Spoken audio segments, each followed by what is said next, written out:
ತೆಂಗಿನ ಗಿಡದ ಸಾಲು ಮತ್ತು ಸೆಂಟ್ರಲ್ಲಿ ಮಾವು.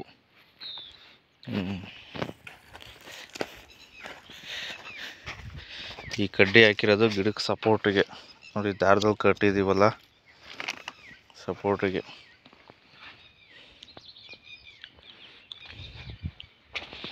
ಇದೇ ಬನ್ನಿ ತೋರಿಸ್ತೀನಿ.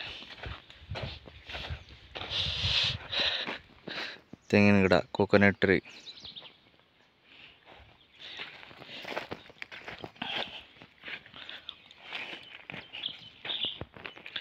ಬಿಸಿಲಿಗೆ ನೀರಿಲ್ದೇ ಎಷ್ಟು ಅರಿಶಿನಗಾಗ್ಬಿಟ್ಟೈತೆ, ಮತ್ತು ಗರಿಯೆಲ್ಲ ಒಣಗೋಗ್ಬಿಟ್ಟೈತೆ. ಮಳೆ ಬರೋವರೆಗೂ ಇದು ಇದ್ದಿದ್ದೇ ರೋಗ. ಆದ್ರೂ ನೀರಾವರಿನಲ್ಲಿ ಬೆಸ್ಟ್ ಅಂತಂದರೆ ತೆಂಗಿನೇ. ಗರಿಯೆಲ್ಲ ಒಣಗೋಗಿದೆ ನೋಡಿ, ಈ ಥರ ಬಿಸಿಲಿಗೆ ಸುಟ್ಟಂಗೆ ಆಗ್ಬಿಟ್ಟೈತೆ ಫುಲ್ಲು. ನೋಡಿ, ನೋಡ್ತಿದ್ದೀರಲ್ಲ, ಇದು ಸುಳಿಗರಿನೇ ನೀರಿಲ್ಲದಕ್ಕೆ ಯಾವ ಥರ ಕಟ್ಟಾಗ್ಬಿಟ್ಟೈತೆ, ಫುಲ್ ಅರ್ಧಕ್ಕೆ ಹೋಗ್ಬಿಟ್ಟೈತೆ ನೋಡಿ. ಎಲ್ಲ ಬಿಸಿಲಿಗೆ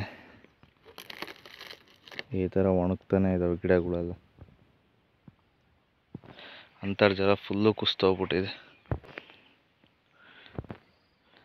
ನೋಡಿ. ನೋಡ್ತಾ ಇದ್ರಲ್ಲಿ ಎಲ್ಲ ಗಿಡಗಳು ಹಿಂಗೆ ಆಗಿದೆ.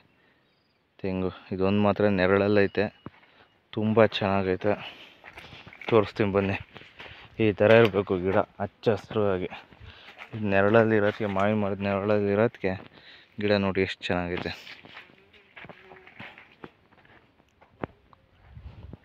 ನೋಡಿ, ತುಂಬ ಚೆನ್ನಾಗಿದೆ. ಈ ಥರ ಬರಬೇಕು ಗಿಡ ನೋಡಿ. ಲಾಲೆನೆ ಬಿಸಿಲಲ್ಲಿ ಇರೋದಕ್ಕೆ ಫುಲ್ಲು ಒಣಗ್ಕೊಂಡೋಗಿದೆ. ಇದಲ್ಲ, ನೆಕ್ಸ್ಟ್ ಗಿಡ ತೋರಿಸ್ತೀನಿ ಬನ್ನಿ. ಈ ಗಿಡ ನೋಡಿ, ಫುಲ್ಲು ಒಣಗ್ಕೊಂಡೋಗಿದೆ. ಎಷ್ಟು ಬೇಗ ನೀರು ಹೋಗ್ತಾ ಇದೆಯಲ್ಲೋ ಗೊತ್ತಿಲ್ಲ ಬುಡಕ್ಕೆ. ಹೋಗ್ತಾ ಇದೆ, ಆದ್ರೂ ಸ್ವಲ್ಪ ಬಿಸಿಲು ಜಾಸ್ತಿ ಅಲ್ಲ, ಹಾಗಾಗಿ. ದಯವಿಟ್ಟು ಚಾನಲ್ಗೆ ಸಬ್ಸ್ಕ್ರೈಬ್ ಮಾಡಿ, ಲೈಕ್ ಕೊಡಿ. ಮತ್ತೆ ವೀಡಿಯೋಸ್ಗಳನ್ನ ಜಾಸ್ತಿ ಮಾಡ್ತಾ ಇರ್ತೀನಿ, ಸ್ವಲ್ಪ ಸಪೋರ್ಟ್ ಮಾಡಿ ಪ್ಲೀಸ್. ಫಾರ್ಮರ್ ಸ್ಟುಡಿಯೋಗೆ ಥ್ಯಾಂಕ್ ಯು, ಧನ್ಯವಾದಗಳು.